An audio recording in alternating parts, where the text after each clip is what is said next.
لوگ نماز اس لیے شروع کرتے کہتے ہیں میں 5 نمازیں بھی پڑھتا ہوں، میں صدقات بھی کرتا ہوں، کام میرا پھر نہیں چلتا.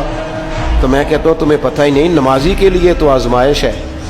جتنا جتنا ایمان کامل اتنی آزمائش بھی زیادہ. اور یہ میں اپنے پاس سے نہیں کہہ رہا. حضرت ابو سعید خدری رضی اللہ تعالیٰ عنہ فرماتے ہیں میں نبی پاک علیہ الصلوۃ والسلام کی خدمت میں حاضر ہوا اور حضور کے دست مبارک کو چومنے کے لیے میں نے اپنے ہاتھ جب آگے کیے تو تپش تھی، تیز بخار تھا نبی پاک کو.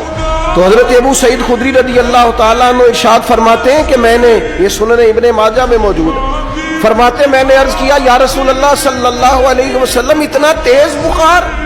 حضور فرمانے لگے ہم پر جو آزمائشیں آتی ہیں نا انبیاء پر، وہ عام لوگوں سے دگنا آتی ہے. یہ تو لاڈلے ہیں، یہ تو محبوب ہیں اللہ کے.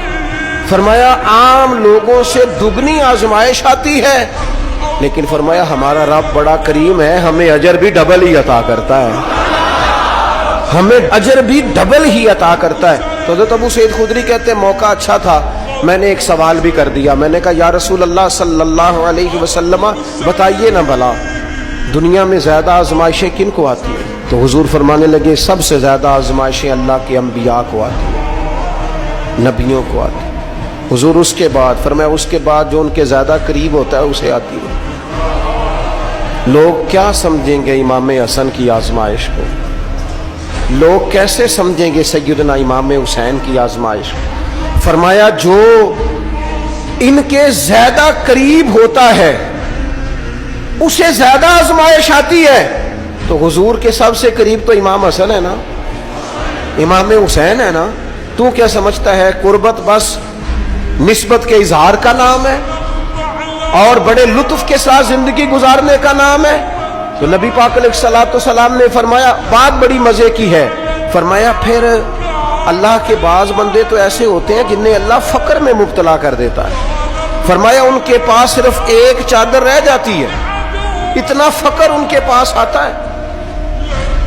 لیکن جو حدیث کے آخری لفظ ہیں نا وہ وجد والے ہیں، وہ وجد والے ہیں، وہ سرور والے ہیں.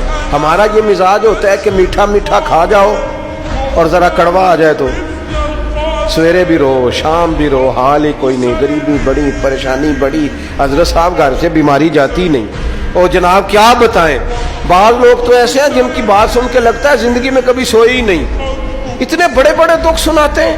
او خدا کی رحمت کا بھی تو ذکر کرنا، خدا نے جو تیرے اوپر انعامات کیے ان کا بھی تو ذکر کرنا. ان کا تذکرہ ہی نہیں کر رہا میرا بھائی. نبی پاک علیہ السلام نے فرمایا ان لوگوں پر دکھ آتے ہیں پر قربان ہونے کو جی چاہتا ہے ان لفظوں پر. حضور فرمانے لگے وہ رب کی طرف سے آنے والے دکھ پر بھی اس طرح راضی ہوتے ہیں جس طرح تم میں سے کوئی راحت ملنے پر راضی ہوتا ہے. سکون والی چیز ملنے پر جس طرح تم راضی ہوتے ہو اس طرح وہ دکھوں پر بھی راضی ہوتے ہیں.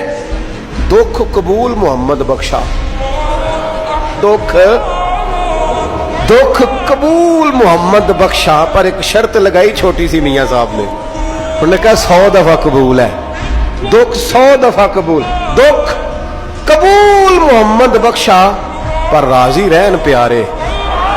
یہ شرط یہ ہے کہ تو راضی رہ، تو راضی رہ، دکھ قبول محمد بخشا، راضی رہن پیارے. اور حضرت سلطان صاحب کہنے لگے ایسا کیتی ہے جان حوالے رب دے، ایسا عشق کمایا ہے اسی مرن تو پہلو ہی مر گیا، باہو تا مطلب نو پایا ہے.